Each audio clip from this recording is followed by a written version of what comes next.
자, 이번 시간에는 운동 상해와 재활 프로그램에 대한 심리적 접근에 대해서 한번 살펴볼게요. 운동 상해를 당했을 때 우리가 재활 어떤 프로그램을 통해서 어떤 합리적으로 치료하는 게 중요합니다. 그냥 부상당했다, 그냥 병원에서 입원하고 있다, 그 다음에 뭐 회복해서 개인적으로 훈련해서 복귀한다.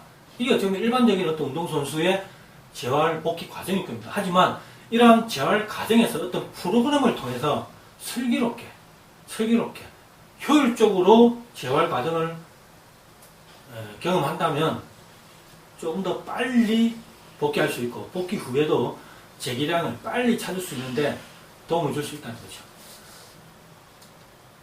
우리가 운동 상해를 당하고 나면 뭐 심리적이나 아니 행동적으로 어떤 반응을 하게 돼요. 특히나 부상을 당했다. 어떻습니까? 탄식. 그 다음에 부상당하고 이제 운동선수가 운동을 못하게 되는 상황이 생겼다. 자아성 체감 뚝 떨어집니다. 간혹 뭐 우울증에 빠지는 선수들도 있습니다.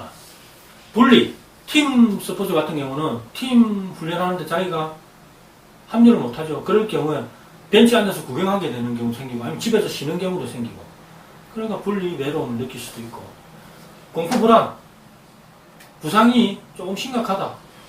내가 복귀 못할 수도 있다는 어떤 불안, 걱정, 내가 복귀해서도 재기량을 찾을 수 있을까라는 어떤 걱정, 이런 것도 나타나게 되죠.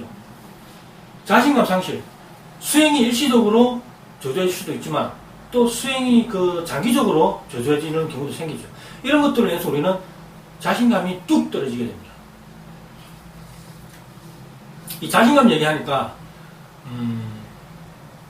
뭐 예를 들면 제가 군생활 할 때 자신감이 사회에 나오면 자신감이 그리 없더라고요.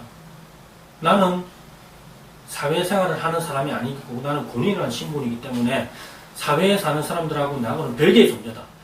그러니까 나라는 존재 자체가 인간으로서의 존재 가치가 없다라는 생각하게 들더라고요. 그래서 빨리 군복을 벗고 싶더라고요. 사회에 나오니까. 근데 운동선수들은 부상을 당했다. 내가 운동선수라는 걸 빨리 잊을 수 있습니까? 다른 사람들이 다 운동선수라고 하는데. 근데 운동선수가 운동을 못한다. 가치가 없다라고 생각을 할 수도 있다는 거죠. 그래서 우리는 어떤 상해 재활 프로그램을 통해서 슬기롭게 그 재활 과정을 슬기롭게 진행할 수 있다라는 어떤 방법을 찾아야 되겠죠. 7단계로 스테드만은 재활 과정을 7단계로 나눴어요. 먼저 살펴보면 재활 전단계, 상해 전단계, 아직 다치기 전이죠. 그 다음에 상해 직후 단계. 상해를 당하면 이제 치료를 결정하고 수행하는 단계가 나오죠. 이때는 어때요? 수술을 할 거냐? 수술을 하지 않고 조금 심각하지만 수술을 안 해도 되고 수술해야 되고 수술 안 해도 되는 경미한 부상 뭐 이런 경우 세 가지로 나눌 수가 있어요. 수술을 했다. 초기 단계, 후기 단계, 그 다음에 이제 구체화 단계, 그 다음 경기 복귀 단계, 이렇게 7단계로 나누고 있습니다. 이제 이번 강의 핵심 요거죠. 인지정서 행동치료에 대해서 우리가 살펴볼 겁니다. 앨리스의 인지정서 행동치료, REBT, Rational Emotive Behavioral Therapy, RETB 기법에 대해서 한번 살펴볼게요. 먼저 RETB 기법은 첫째, 신념, 정서, 행동의 상호작용. 그 중에서 신념을 가장 중요하게 생각하는 어떤 치료 기법입니다. 상담자는 내담자의 어떤 비합리적인 신념을 논박을 통해서 합리적으로 바꿔주는 어떤 그런 치료법이죠. REBT는 신념의 변화, 부정적인 어떤 비합리적인 신념을 합리적으로 바꾸고 인지적 재구성화, 부정적인 생각을 긍정적으로 바꾸는 작업, 그 다음에 재교육 과정을 통해 분석적 태도로 기능을 담당한다. REBT의 ABCDE 이론이 있어요. REBT의 ABCDE 이론 한번 살펴볼까요? A. 선행사건이 발생해요. B. 이게 돼서 우리는 이제 일반적으로는 비합리적인 신념 체계가 형성이 돼요. 비합리적인 신념 체계. 이 A상이 어떻게 보면 실수, 실패, 아니면 뭐 어떤 부상, 이런 부정적인 상황이 대다수겠죠. 이럴 때 우리는 부정적인 생각, 비합리적인 신념 체계가 작동을 해요. 이건 어떻게 보면 인간의 자연스러운 어떤 감정의 어떤 심리 구조라고 볼 수도 있죠. 예를 들면 자기관리 효과. 100번 잘하고 한 번 못했지만 실제 현장에서는 한 번 못했던 그 실패에 대한 기억이 먼저 떠오른다.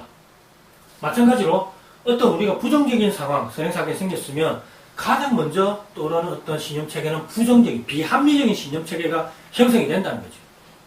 비합리적인.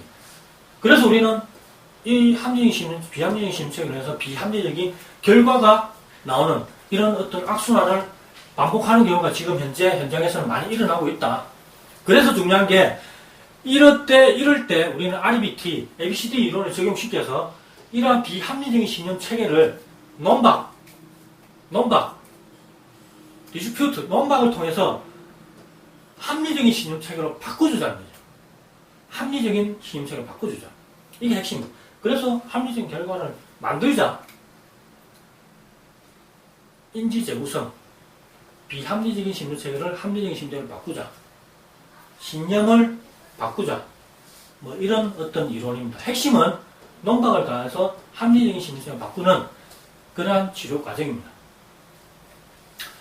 그러면 RBT에서 사용하는 상담 기법에 대해서 한번 살펴볼게요. 먼저 인지적 기법 살펴보면 비합리적인 신념에 대해서 논박하는 거, 논박. 그래서 합리적인 신념을 바꾸고 그 다음에 합리적인 자기 진술 카드를 사용하게 해요. 합리적인 자기 진술 카드. 뭐 예를 들면 긍정적인 자기 암시, 뭐 이런 어떤, 아니면 성취 카드, 뭐 이런 것들도 해당되겠죠. 내담자 언어를 변화시켜요. 부정적인 언어를 많이 썼다면 이제 긍정적인 언어를 사용하게끔 하고, 내담자에게 숙제를 부과해요. 그 상황에서는 이제 부정적인 어떤 생각, 비합리적인 신념을 긍정적인 생각, 합리적인 신념으로 바꿔라. 노력해라. 그걸 또 심상을 통해서 훈련해라. 뭐, 장단점 비교, 뭐 이런 것들도 다 인지적인 기법의 하나겠죠. 정서적인 기법은 뭐가 있느냐? 상상해라. 합리적 정서를 상상해라. 그 느낌을 느껴. 그 다음 역할. 부상을 당했다. 내가 성공적으로 복귀해서 예전 기량을 되찾았을 때 어떤 수행을 한번 해봐라. 그런 식의 역할. 수치감 해소하는 어떤 훈련을 하게 되는 거예요. 수치감 해소. 그 다음 힘과 정열, 힘과 열정을 사용하게끔 어떤 키워드라든지 뭐 이런 걸 제공해서 그 느낌을 느껴보는 정서적 기법. 그 다음에 행동적 기법은 뭐 강화, 강화는 뭡니까? 뭐 잘하는 걸 더 잘하게끔 하는 어떤 기법이죠. 강화, 칭찬 이런 것들 해당되겠죠. 그 다음 기술 훈련 등을 통해서 우리는 행동적 기법의 어떤 도움을 받을 수 있다. 그래서 RBT에서는 이 세 가지 인지, 정서, 행동적 기법을 통해서 우리는 상담의 어떤 효과를 볼 수가 있다. 실제로 그러면 한번 살펴볼게요. 우리 RBT에서 ABCD 이론을 적용시킨 어떤 실제 사례, 부상을 어떻게 슬기롭게 재활을 통해서 극복하고 현장에 복귀할 수 있느냐, 그 과정에서 어떤 부분에서 어떻게 치료를 해야 되느냐에 대한 부분을 한번 살펴볼게요. 먼저 A, 사건이 발생해요. 그 부상이 되겠죠. 사건이 발생해요. 이 부상에 대한 어떤 신념이 형성되겠죠. 일반적으로는 비합리적인 어떤 신념체계가 형성돼요. 어떤 신념체계? 상해를 당하다니 얼마나 끔찍한가? 상해를 당하다니 얼마나 끔찍한가까지 생각해버립니다. 나는 이러한 상해를 참을 수가 없다. 이게 이제 어떤 감정이나 화까지 연결되거든요. 내가 상해를 당하다니 나는 얼마나 쓸모없는 인간인가? 상해 당했는데 왜 쓸모없는 인간이 됩니까? 그렇게까지 비합리적으로 생각을 하게 된다는 거죠. 나는 앞으로 이러한 상해를 계속해서 피할 수 없다. 앞으로 일어나는 일까지도 미리 결정을 내려서 신념으로, 그러면 다음에 또 피할 수 없습니다. 왜? 비합리적인 신념은 비합리적인 결과를 만들잖아요. 그래서 이러한 비합리적인 신념을 할 수도 있고 합리적인 신념으로 또 할 수도 있어. 어떻게? 상해를 당하는데 운이 없군. 이건 그냥 현실 그 자체잖아요. 상해가 없기를 바랬는데 뭐 아쉽다, 뭐 이런 거는 뭐 당연하게 해가지고 부정적인 사고에 대해서 내가 그대로 그냥 받아들인 내 그냥 감정이에요. 얼마나 황당하나. 나는 상의가 싫다. 솔직한 감정입니다. 이건 합리적이라 보는 거예요. 합리적이라. 하지만 대다수의 선수들은 부상을 당하면 이렇게 비합리적인 신념을 하기 때문에 어떻게 비합리적인 결과가 나와버린다는 거예요. 그래서 어떤 결과가 나오는지 한번 살펴보도록 하겠습니다. 먼저 정서적인 결과하고 행동적인 결과를 나눠서 한번 살펴볼게요. 먼저 비합리적인 결과를 한번 살펴볼게요. 자신은 아무 쓸모없는 인간으로 판단을 하고 자조가 낙담을 한다. 비합리적인 정서 결과고, 비합리적인 행동적인 결과 한번 살펴볼까요? 재활훈련이나 상해훈련을 열심히 해도 소용없다라고 판단해보고 노력을 안 해요. 비합리적인 어떤 신념의 결과입니다. 반면에 합리적인 신념을 가지는 사람의 경우 어떤 정서적인 결과와 행동적인 결과가 나오냐. 정서적인 결과, 합리적인 어떤 신념은 분노, 슬픔, 초조, 불안. 이건 어떻게 보면 합리적인 정서적인 결과입니다. 다음 시합을 대비해서 재활훈련과 상해 예방을 훈련을 열심히 하겠다. 계속 상해 예방에 노력하겠다. 이런 어떤 행동적인 결과가 나온다는 거죠. 합리적인 신념으로 인한 어떤 정서적인 결과는 있는 그대로의 어떤 결과예요. 하지만 행동적인 결과는 어떤 긍정적인 결과가 나온다는 거죠. 어떻게 해야 되겠습니까?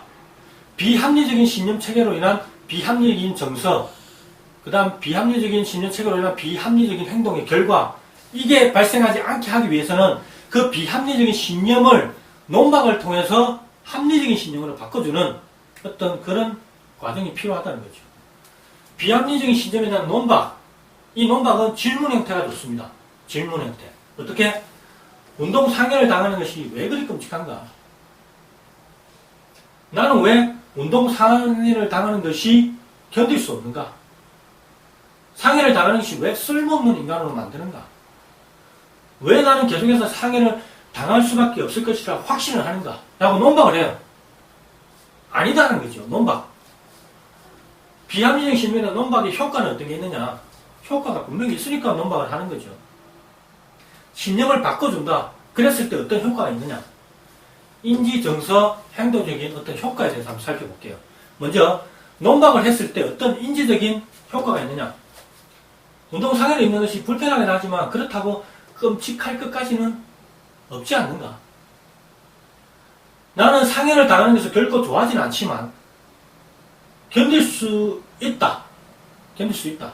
그 다음에 상해를 당하는 것이 고통스럽긴 하지만 내가 쓸모없는 인간은 아니다.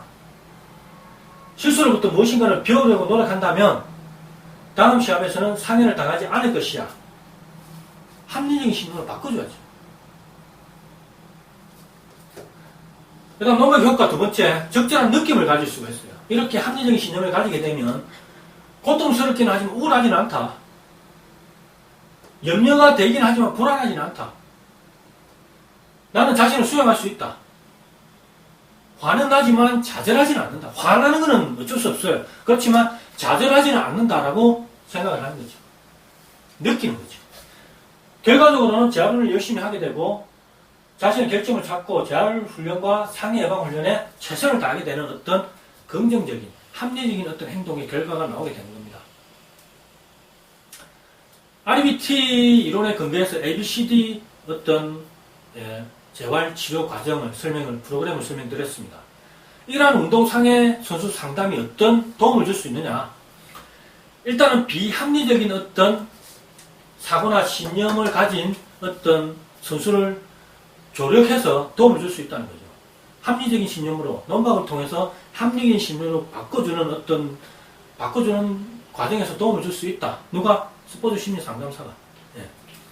그 다음, 운동선수들이 운동상해로 인해서 운동수행의 감소, 자신감 상실, 그 다음 슬럼프, 그 다음 은퇴까지도 하는 극단적인 상황까지 가는 걸 막아줄 수 있다.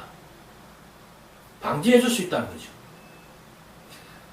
그래서 우리는 부상을 당했을 때, 특히 부상을 당했을 때 어떻게 한 재활 과정을 겪느냐. 그 재활 과정에서 ABCDE 이론에 입각한 어떤 상담 프로그램을 적용시켜서 상담을 할 경우에는 이러한 어떤 긍정적인 결과를 얻을 수 있다는 부분에 대해서 한번 살펴봤습니다. 앞으로 만약에 부상을 당하면 핵심은 그겁니다. 비합리적인 신념을 하지 마세요. 합리적인 신념을 하세요. 어떻게? 논박을 통해서, 질문의 형태의 논박을 통해서 합리적인 신념을 가지면 합리적인 정서, 합리적인 행동의 결과가 나오게 돼서 그 회복 기간을 단축시킬 수 있다. 이번 강의는 여기서 마치겠습니다. 감사합니다.